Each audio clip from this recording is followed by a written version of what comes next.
a trader that, to me, an 8-figure trader that has a potential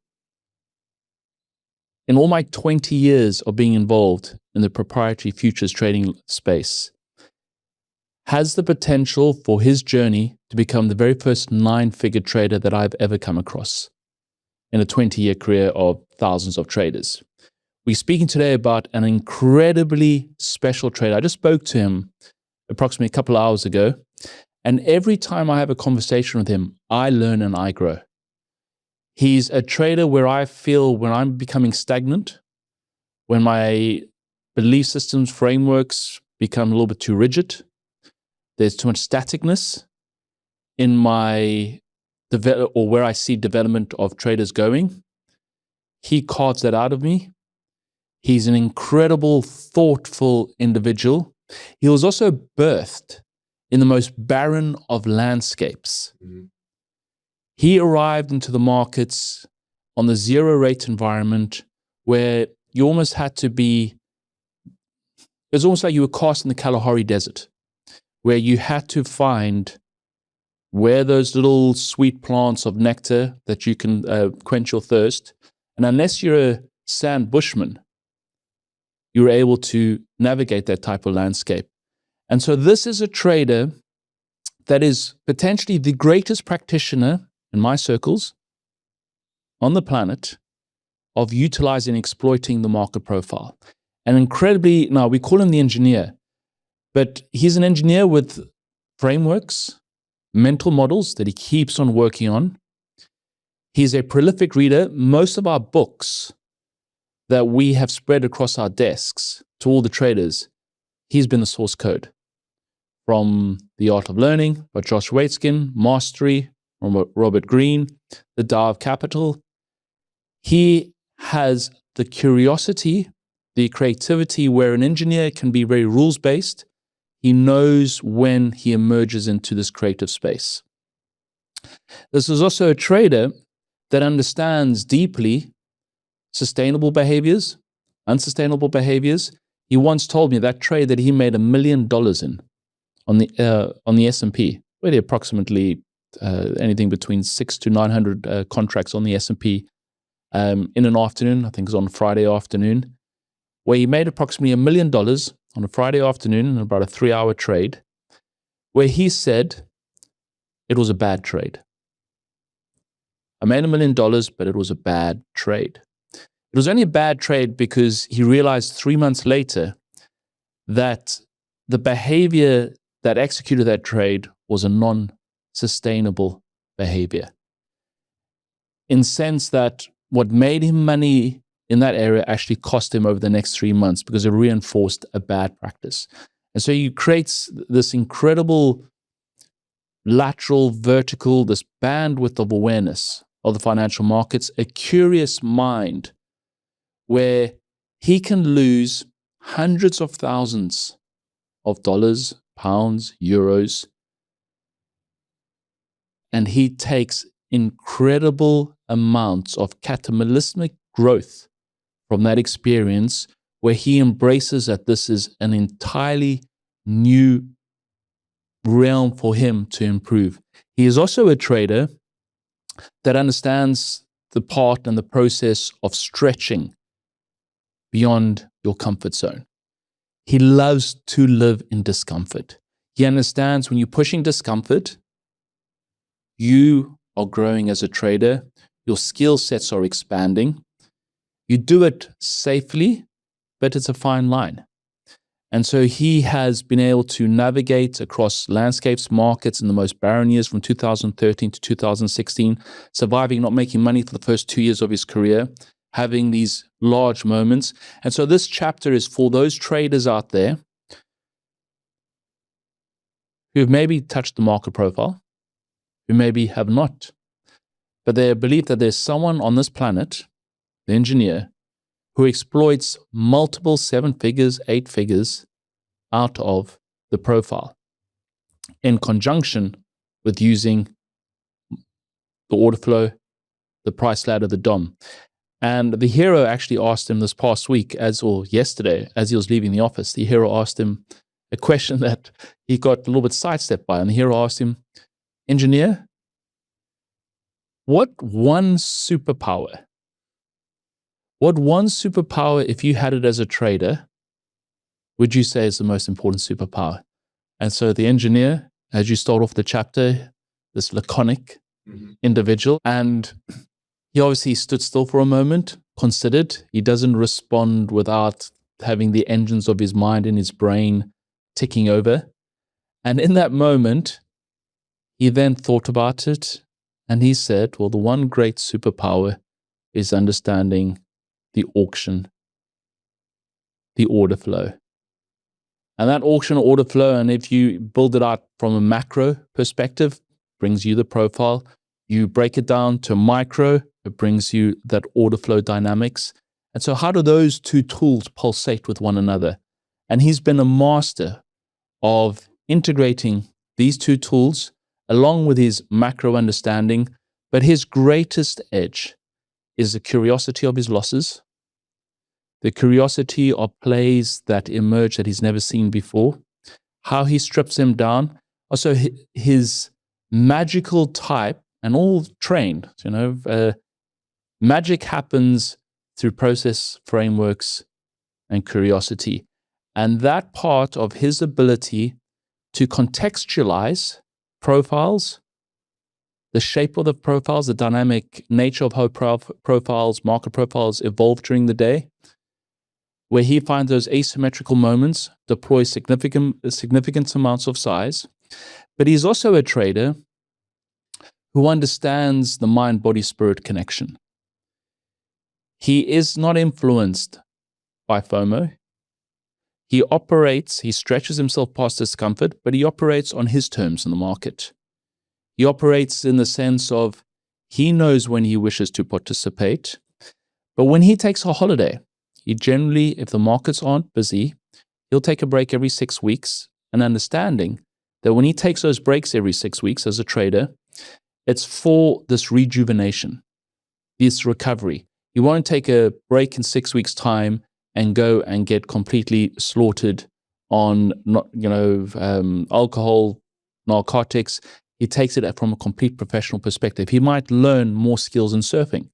And so he's using alternative components in his mind, in his brain, to develop these new skill sets, because he knows those adjacent possibles, as you write throughout the book, those adjacent possibles where he's using the art of learning how to surf and how that helps him navigate of how to surf the financial markets, or whether he's going on a yoga retreat, on cooking. He's an incredible cook. He goes home every night after battling the markets with thousands of contracts, and he cooks for his wife and his children now.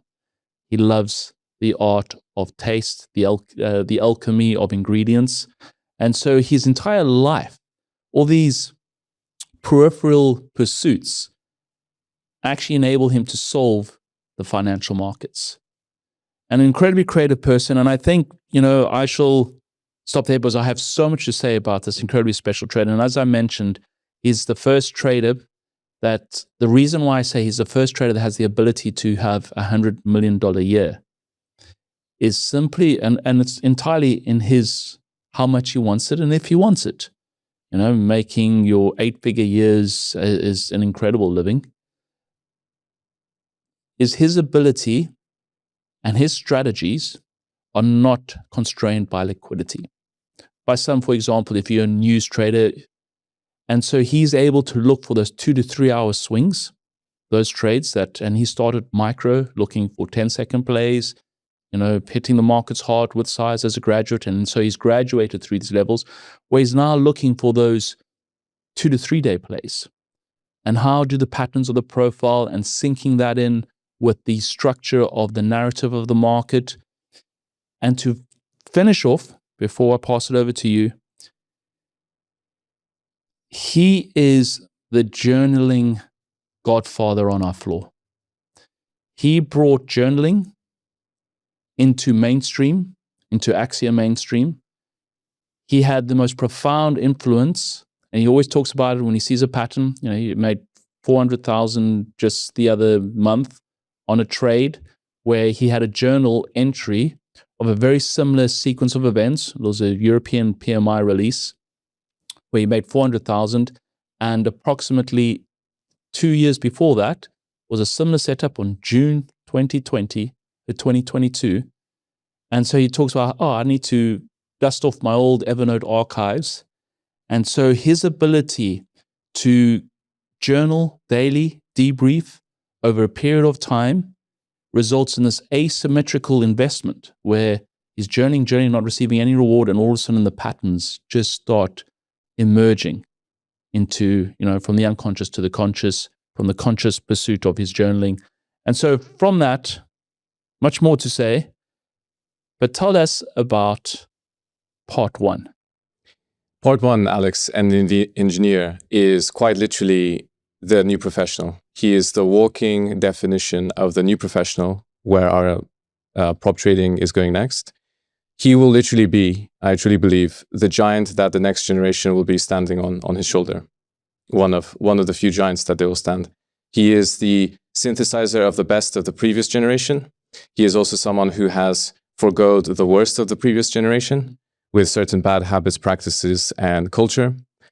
And what will become what is abnormal currently in this generation, and for him, like journaling and all his other practices, his professionalism, diehard professionalism, taking knocks as growth, embodying, synthesizing both market profile as framework, but also the price ladder flow, taking in all sorts of macroeconomic input too. For those thinking that just because he uses profile means he's a technical trader, means he doesn't look at all kinds of news. No, he uses every single kind of market input available, filters it through the framework that it just happens to be the market profile, and then executes it. And as we talked about before, the traders of the future won't even consider that there is such a separation, because this will be par for the course of the people that will make it into the next generation and define that. So he is the signpost. And if nothing else, if people really want to understand what it takes from the way you grow into the profession, the way you must think yourself how to evolve in the future, he is the number one person to do that. And that is in the selection of many people in the book and at the firm who fit that bill very well. But if a gun to my head, if you had to choose one person, it would be the engineer. That is how important he is. And that is why we have part one and part two. Exactly that. We have a part one and a part two of the engineer. I mean, together they make their own book that we could have just published, The Engineer. And this is a trader that also understands the science of the mind. He's a true student of how we think, how we feel within a trade. And he uses all of those emotive, those interoceptive understanding, almost embodied somatic experiences within the markets. He is also the great understanding of that most wonderful learning technology of oscillating between immersion and between reflection. Yes. And many people are either great reflectors and are analysts, and they don't put skin in the game, they don't expose themselves. But the greats are the ones who can be immersed, and those who are just immersive with no reflection just keep on repeating the same mistakes. And so this fundamentally important equation of immersion and reflection, he nails both of those elements. And one of his hallmarks, for me personally, if I were to dissect all parts of his game, is his consolidative practice on a weekend. Now, that consolidative practice where people forget their past week, his skill in reviewing, his skill is stripping down the most important trades that emerge from the past week, adding them to his repertoire, expanding his repertoire, his ability to understand that when I consolidate my experience from the past week, how do I understand that if I try and consolidate my trading understanding during the week when I'm tired, I'm not going to receive the same impact, cognitive impact, that I will have on a weekend when I'm rested, when I'm more creative. When I'm more creative, I'm a greater problem solver. I engineer multiple solutions to a trade that I faced, that I experienced. He also understands the concept of these creative leaps that then become his new baseline. So when he strips a trade, when he debriefs a trade, he has this ability of having the so-called creative moment, a creative explosion during the week, where he'll then reverse engineer and make that his new baseline for the week. And so that's how he consistently compounds himself. He's also the trader that he's the child. If I had a trading child, it would be him. We used to go on until he left to New Zealand. He now trades out in Italy. We used to go, as you and I, on many romantic walks, discussing the markets, and he was a firm believer in having a midday, so he traded in the European morning and before the afternoon. Now, he addresses all parts of his game. That a strong believer in a lot of Daniel Kahneman's cognitive biases, that after a morning, combating the markets for 3 hours, going for a walk, stretching the limbs, having these physiology flashes. When you walk in tandem with two people, there's a cognitive act that starts participating. There's a significantly more powerful transactive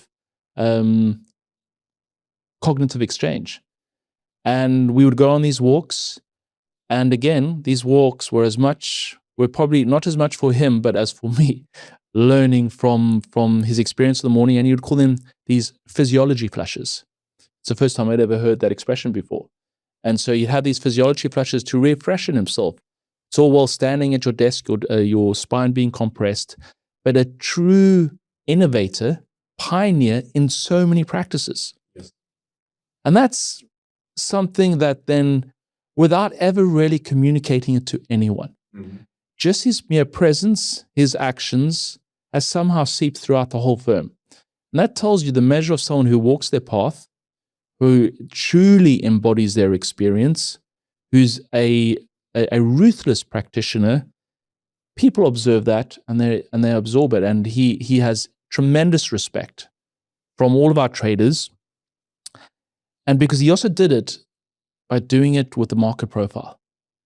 We've had some traders in the past but he truly took the market profile. For any trader on the planet, this potentially is the greatest exploiter of the market profile, with significant size across multiple markets, from the German 10-year bonds, thousands of contracts here traded in that, the US Treasury 5-year, the oil futures, the gold futures, and the S&P. Those would be his core markets. He would dabble across, but those would be his core markets where he would deploy his significant nuclear arsenal onto the markets when he received conviction. And your experience of this deep thinker, if we now provide the viewers with an essence and a feel of chapter 9 of The Engineer, what could they expect throughout these pages? Chapter 9 is probably a primer in length, but ultra deep, high-level understanding of why the market profile, how the market profile, and exactly how the engineer sees the market profile. Again, on so many levels, I'll keep repeating this phrase. All this book is about is thinking and looking at things upstream. It's not about wasting time and looking at certain profile shapes and understanding all these things. It's asking the questions of why the profile, how the engineer uses it, context, understanding all these things around it. And every time, we've written it, but every time I read the damn thing, it surprises me in turn of how much depth there is to doing it. We wrote it in a very...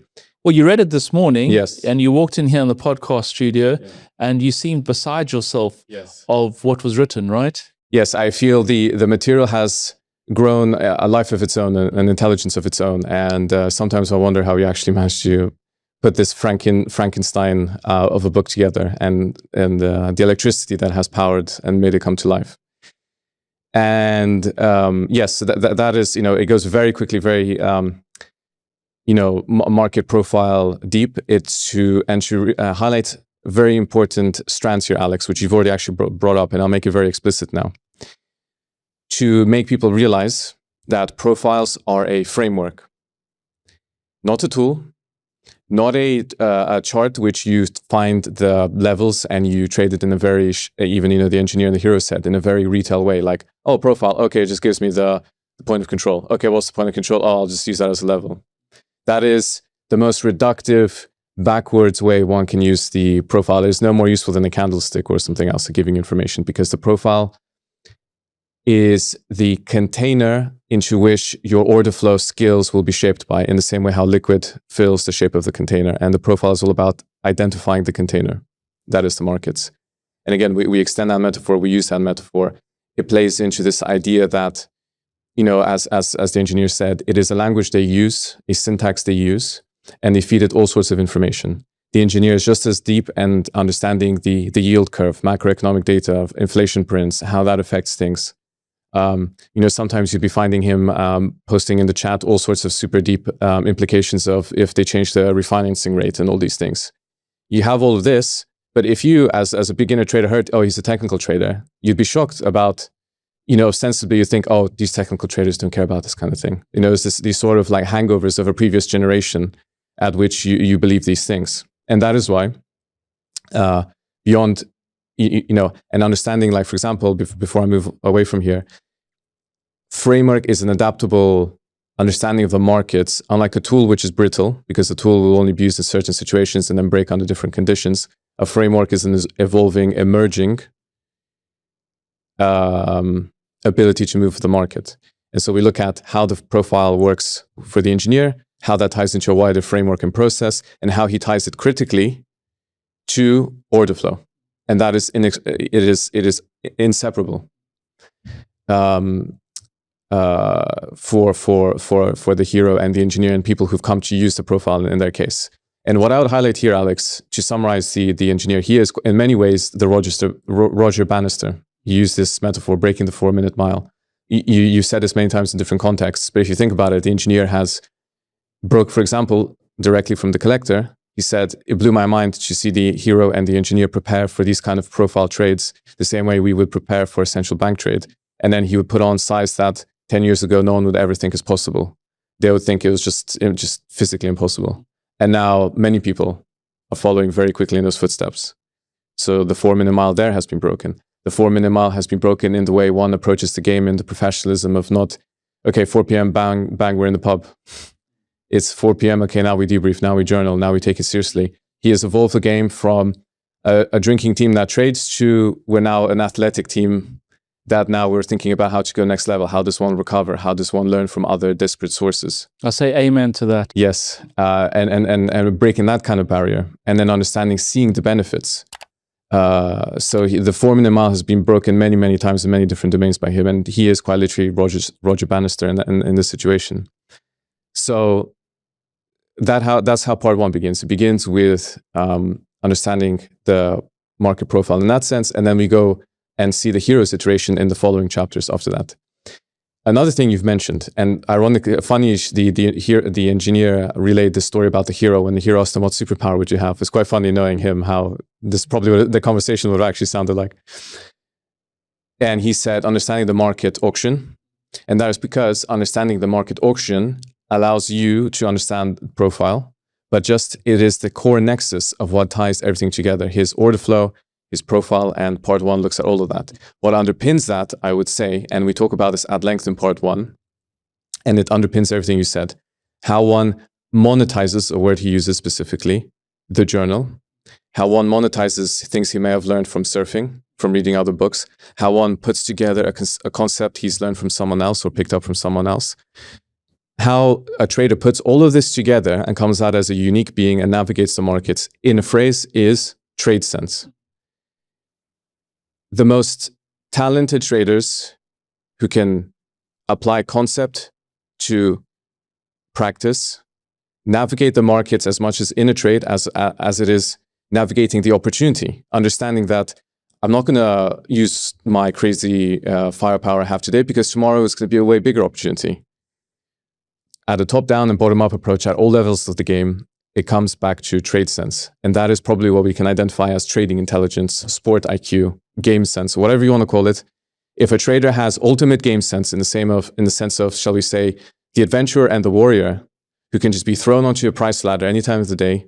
You give them, a little knife, some underwear. They can go off into the jungle, and they'll come out with a saber-toothed tiger on their back. Okay, those are those kind of guys, the ultimate trade sense navigators. If you're enjoying this discussion about the engineer, one of the traders in our book, Traders of Our Time, and you want to go deeper, head over to tradersofourtime.com to sign up and get chapter 1 for free. You'll stay in the loop with exclusive content, insights, and updates, and you'll be among the first to read the book when it launches on March 27, 2025. The engineer is very much like that, but he has gone and developed in the sense of tying the profile together. It just happened to be that. And the way and that sort of magic of tying all these things is truly, truly, truly the most important, crucial thing, to the point where, to be honest, people who have failed, I have personally seen junior grads, people who may have had a good period and then they start failing, is because they killed or did not lack, they did not cultivate trade sense, or they actively put their head in their sand to reject trade sense, to navigate things in real time, as it is to understand that this is not the time to be down stupid money, because tomorrow we have probably the most important FOMC meeting in the past 2 years. And then when I'm explaining this to Alex, it might seem crazy obvious, but you'd be shocked at the amount of times that, for example, new grads just don't have a sensitivity of the times, where they can be cultivated. Maybe they're just uncoachable in that regard. I mean, you could literally say the art of trading is the art, of trade sense. The art of leverage is just trade sense, knowing when is opportune, and it's just a matter of cultivation and reps and application. So we talk about trade sense and how that relates, and identifying those things and using it in a diagnostic sense. How can I cultivate trade sense more? Can you train it? Is it reps? Yes. Am I impeding that development? Why am I impeding it? Why am I putting my head in my sand? Why am I understanding all these things? Trade sense is also counter to what a lot of people believe, which is, again, the same thing. Trading markets are a problem to solve rather than to be navigated. And trade sense is that navigation skill. However it comes across in your career, however you navigate the next trade tomorrow, it all comes back down to trade sense. So it is a wild thing to watch the engineer trade. Because beyond all these things, trade sense, profile, getting involved, it all also comes down to the two wings of a trader, the beast that is the trader. The one wing is conviction, and the other one is stamina. And if part 1 talks about both, it is understanding stamina. The engineer, in many ways, can also be seen as the pillar of what stamina is in a trade. Him and the warrior are probably like the most stamina, rich, the most stamina, ungodly stamina, shall we say. And the people who can summon deep, ultra levels of conviction to the point where, we use a trade example, a $900,000 S&P trade, an example of conviction to enter, stamina to stay. Everyone had conviction that day to enter the trade, but he was the only one who had the stamina to stay in. And that is why he got the trade. He was the last man standing. He was the king of the hill battle, and he had the ultimate stamina to stay. As he is, for me, the king of the hill battle about which trader is probably the future. If I had to pick one, he'd be the one to win that battle, in my opinion. It's a close call, but he'd be the one to win it, I think. I want to just touch on a couple of points, and you brought a lot of just many points that we could just expand and spend all day here. And one of them, his ability to solve problems through his trade sense. And I just wanted to open that up a little bit just with something we mentioned earlier on. Problem solving, your trading, the solutions are generally found outside in your other endeavors. Yes. And so his endeavor to try and solve a certain way he's going to catch a wave, the way that he's going to breathe deeper into certain yogic posture or stance, finding those areas make the problem solving. Instead of if he just try to solve the problem that he's facing in his trading career now, he won't have the tools to dissolve, well, to source and find an answer to that problem. And so his ability to go to when the Tate is having a Picasso and going to stare at and feel a part of Picasso and producing this wonderful piece of art, he's drawing upon all these alternative universes of skills, professions, pursuits to solve his inner core problem of speculation. And that's where some people can be so hung up in trying to solve a problem and not trying to look outside. And that's where he also has a power in his rejuvenation skills. His rejuvenation in areas that he deems that he's curiously passionate about as well. Surfing, he loves surfing. He was an excellent rugby player when he was younger. He was gifted with process from his father, how to take kicks. He played with some of the legendary All Blacks, from Richie McCaw to Sonny Bill Williams. So he's played in these playgrounds. And one of the other most fascinating parts about this trader is he understands his business and how to reinvest in his business. And I had this discussion with him a lot. There'll be traders on the floor with, in his early days who had bigger accounts than him when he was, and he arrived at €100,000 account. And at that stage, he said, I want to get a Bloomberg. Bloomberg's going to cost him $36,000 a year. Now, most traders say, oh, that's expensive, that's costly. And he's not even a news trader on the surface. He was not even a news trader on the surface. And he was willing, where all other traders, even if they had $1 million, $2 million accounts, who were news traders, were not willing to get a Bloomberg, for example, or some heavy, hardcore investment. And he always understood the power of investing in his business. He's just now, this last month, he's spending almost $500,000 on updating certain ways how he trades data. He's employed a quant team. And so he's always looking at, how do I take my P&L from my business and reinvest it wisely? And so that kind of foresight, where you say, well, that will just be 2 trades and it covers that investment, where some people just look at the cost and they don't think of that future. So that's another way of how he thinks, how he participates and takes on his business. Now, the engineer, as we speak about those barren years, you use a metaphor. Yes. I don't know if you want to read a part of that to get people onto that metaphor, to really understand how he was birthed in the most barren of landscapes. And you said something in the last video. Do you remember what you said in the last video? Those who have come from... May you be born in hard times as a trader. May you be born in hard times. So would you like to read this? So this is the very start of part 2 of the engineer. Then the fertile land with the fruit-bearing trees and plentiful crops transformed into barren, empty plains. Volatility, our sustenance and the creator of opportunity, was sucked out of the markets after 2012. Gone too were the hundreds of traders who could not adapt to such a dramatic change in the environment, a leap too far, too sudden.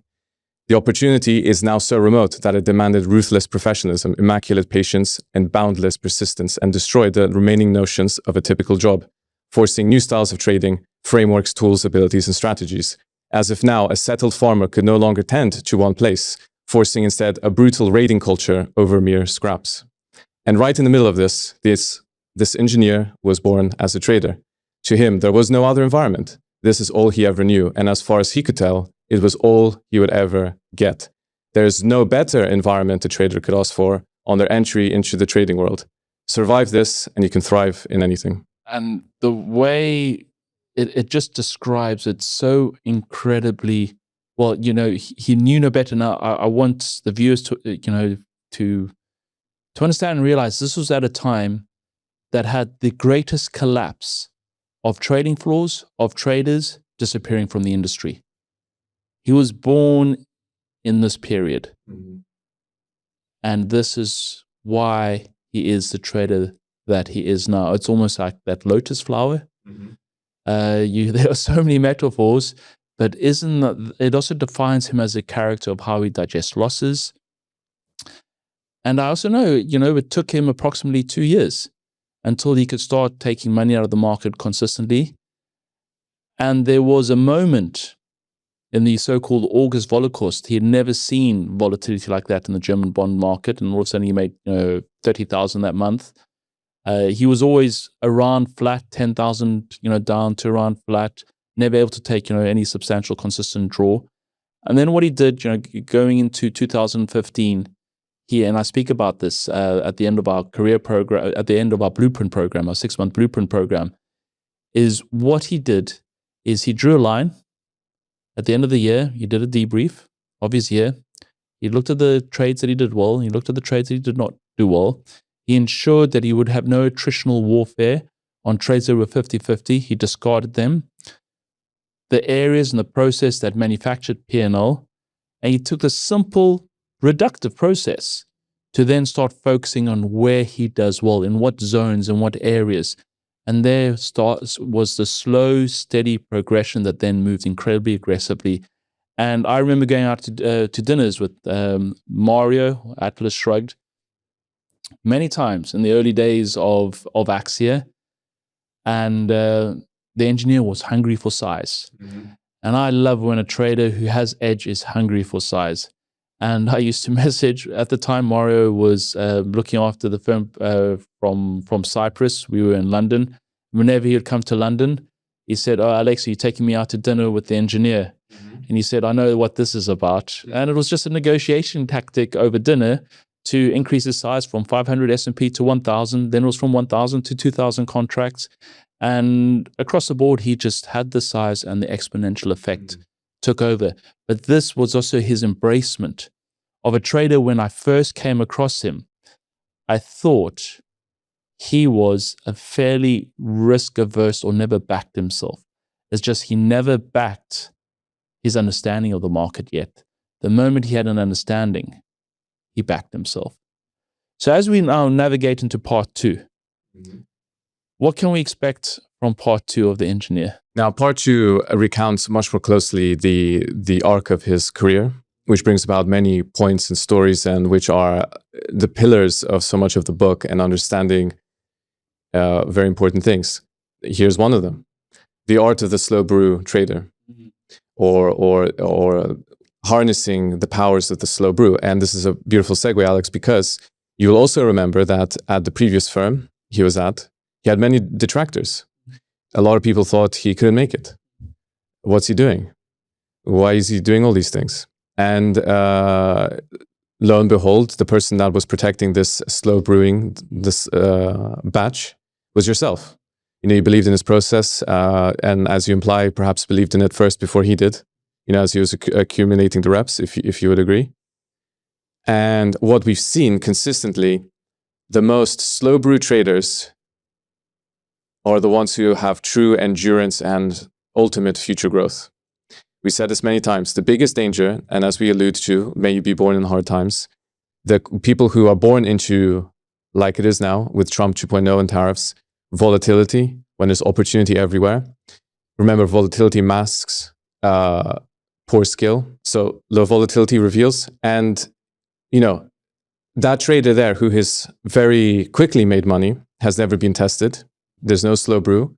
And as fast as they come up, they come down and leave because they haven't been taking losses. They haven't been, they're brittle, yes. Yeah. And often that will then force them. Anti-fragile is the word as well. Yes. And that will force them, because they have to perform quickly to reap the opportunity. That'll force them to be very narrow too quickly, to the point where they have no time to amass and learn new things. There's no slow brew effect that will pay them off in the future. And the second that environment changes, they have to restart from zero or even before that. And then they have to stomach the hit on their ego, their pride, their account.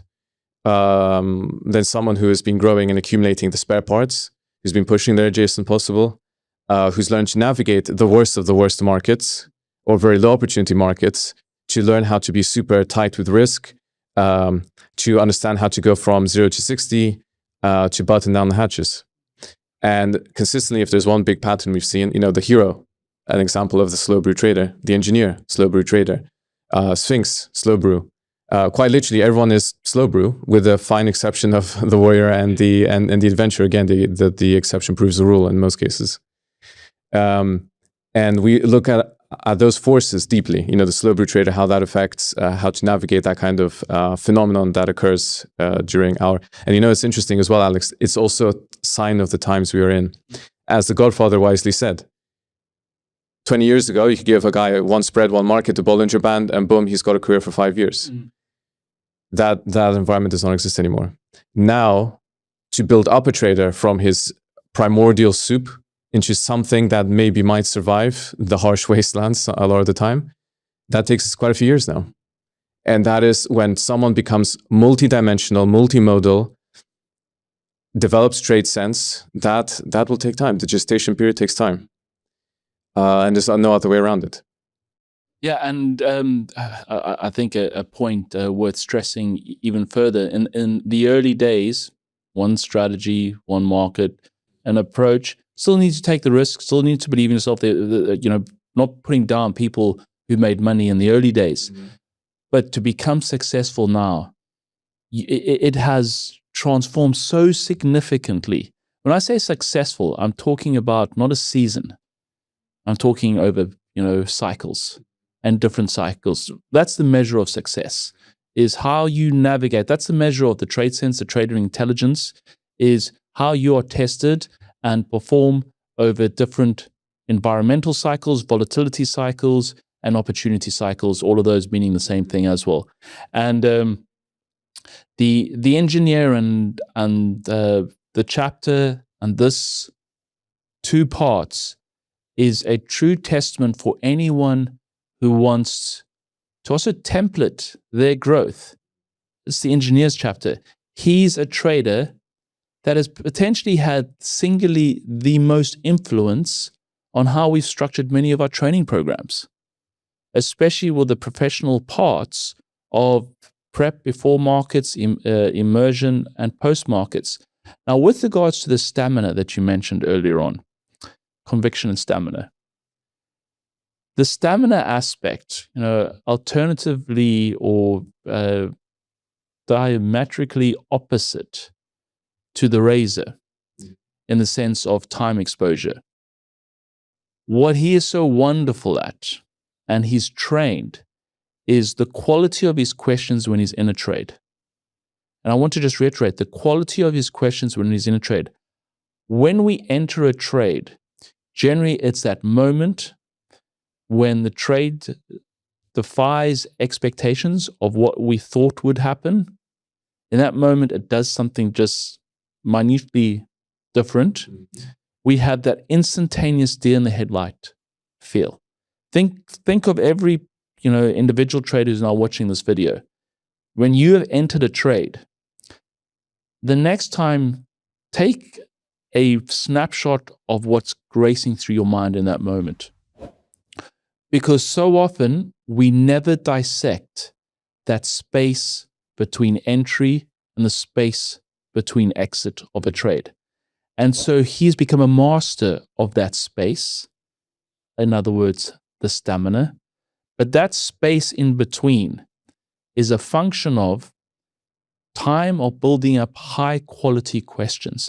And then when he reviews it, has his AAR, after action review, borrowed from the US Special Operations or the US Army, he dissects all of his thinking patterns, his self-talk patterns in that space between entry and exit. And it's the space that's the least analyzed, because it's a space that we most crippled, where our ego takes over us, where we try and impose our will on the markets. Why is it not going this way? Why is it not going in this direction? And so we never question that space. We just always question the entry and we question the exit. And so he has been a process of mastery of, as new information comes in, because the markets are so dynamic, how you enter the trade and all the alternative universes that now take place outside your current mode of understanding, and how he's updating through new questions. Constant these new questions. And so he's built a rich inventory of questions just simply through the practice of bringing awareness to that space in between. Yes. And so this trader, again, is when you read these chapters, you gain an insight of all these macro and micro meta understanding of approaching the markets.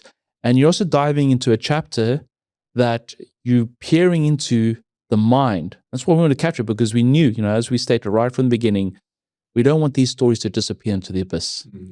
These are stories that we want to stay for the test of times for traders, whoever is watching, who's ever looking to pursue their career in trading, to be able to take these stories and peer into the minds of people who have changed their space, who have changed, approaching the markets, the practices, the rituals, the routines. And for your experience with the engineer, if we just look at the character, and I think you describe it right at the beginning of part 1, and describe to me who is, we've described many parts of the engineer. What does he mean to you? And a question I usually ask right at the beginning of every one of our videos, this trader, and we have answered in a few roundabout routes, who's this chapter for? Let me put it this way, Alex.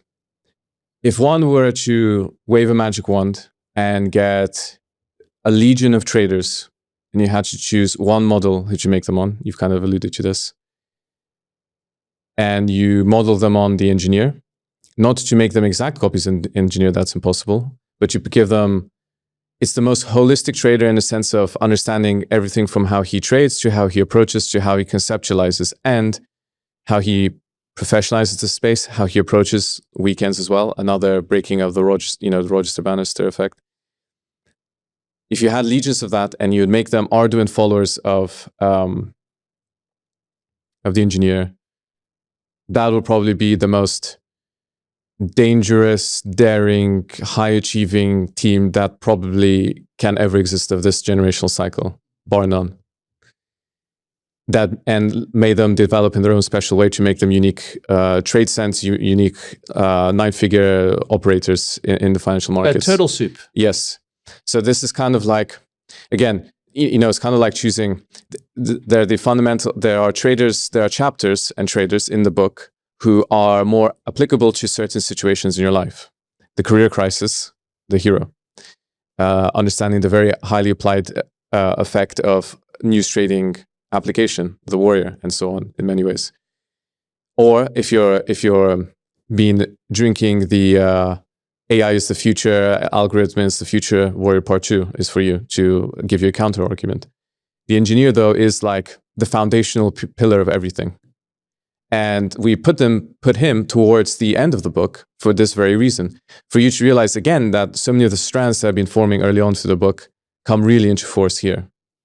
So again, it's my other way to say, Alex, that this is one of the unmissable chapters. Like I would argue every chapter is unmissable, but this is the one in which one has to come back to very frequently.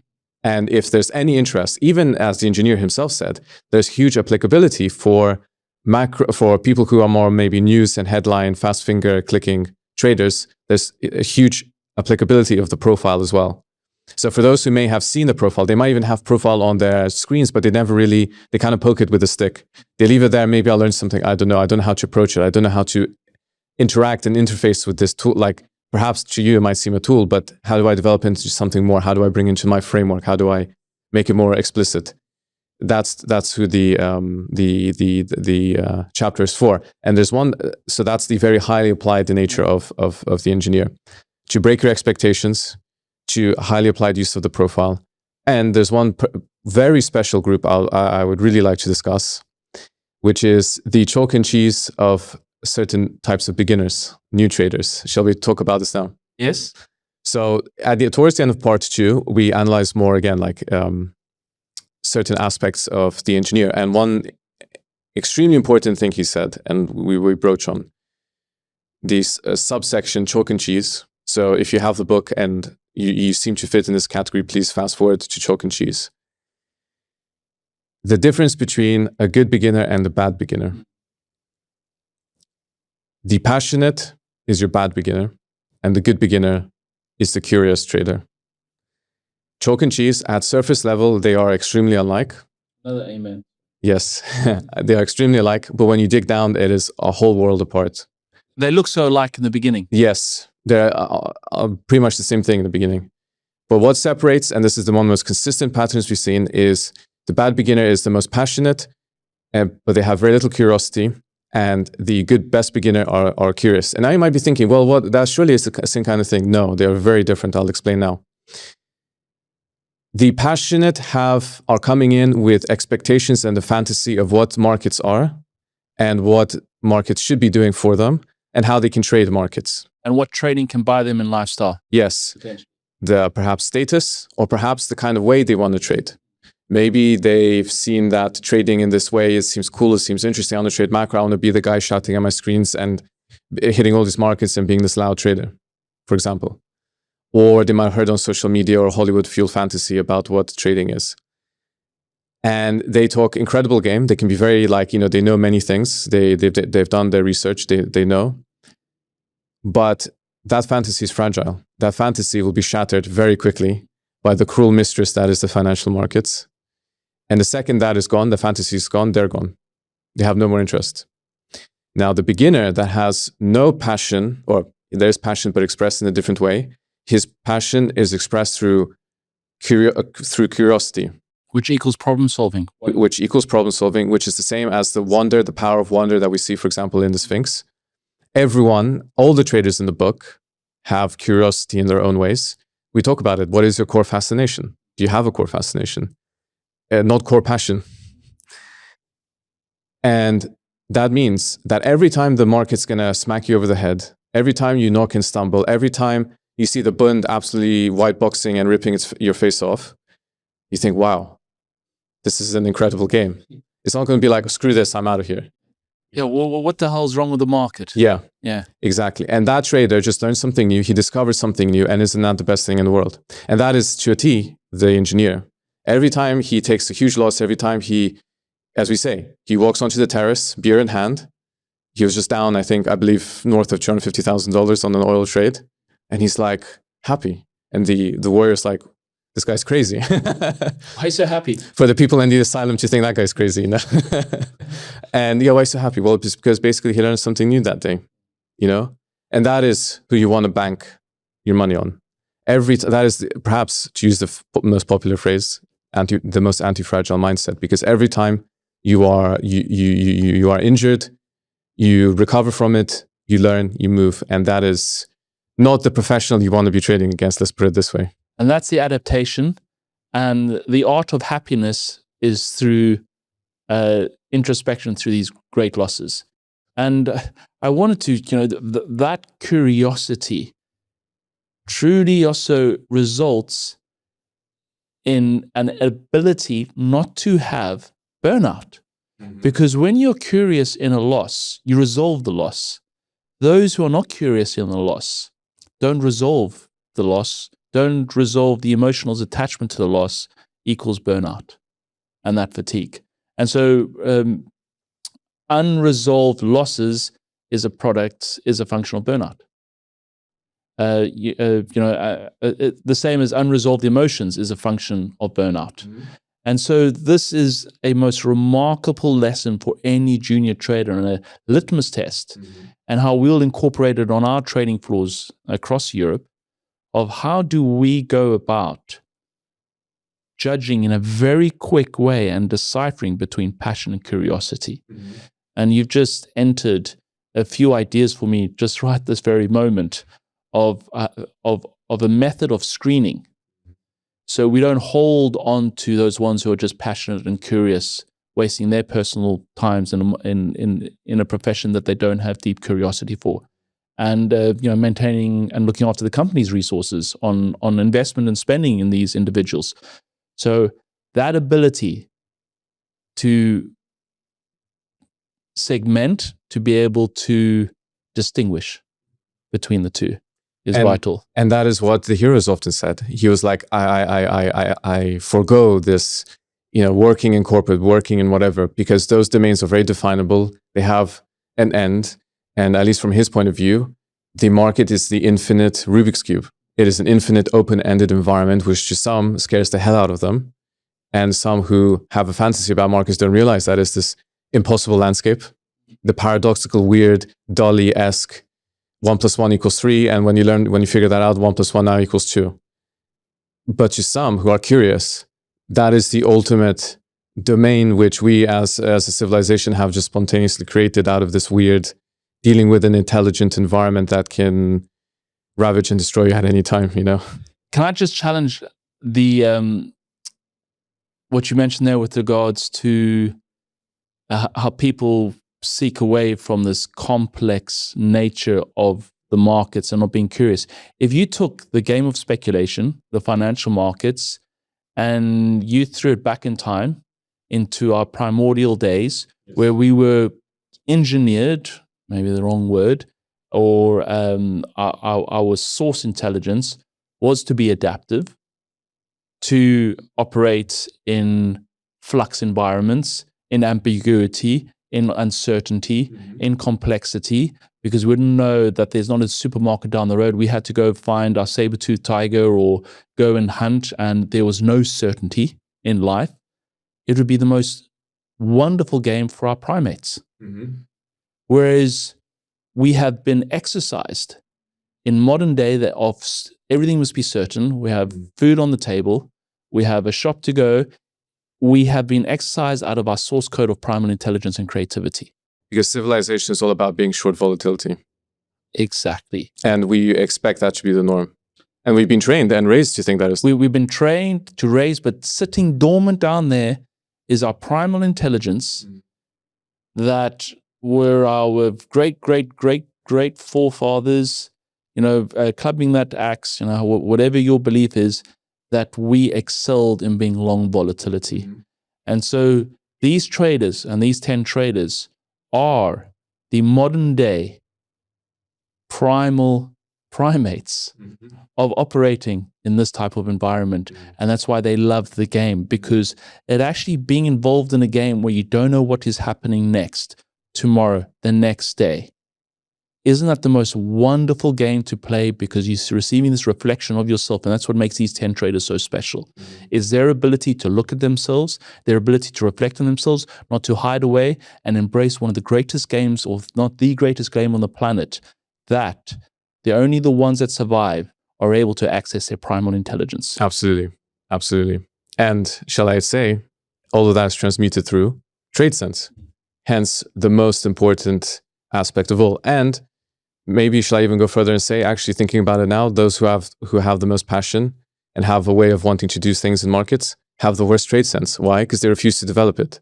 And they actually yearn for complete certainty in their life. Yes. And it's interesting, you see how people they might point now to the razor. He's someone who has complete certainty of his environment in everything that can be controlled. But he knows that in certain moments, there's still complete uncertainty, and he accepts it. It's just expressing these kind of approaches in different ways. And yeah, that is the very unique cadre that we are dealing with. And to close off this chapter, if you want to read the most special trader, the engineer, the book, Traders of Our Time, out on the 27th of March, 2025. If you're watching the video and it's posted 27th of March 2025, you can get the book right now. But leading up into that, and you cannot wait, you can go to tradersofourtime.com, download chapter 1 to whet your appetite and understand where the engineer sits, or where he sat before on the first floor. And a most wonderful 2 chapters. But tradersofourtime.com, you want to have a taste, to see the writing, the style, the delivery, you can download it right now. And I want to thank you, Bogdan, for the engineer's chapter today. Thank you, Alex.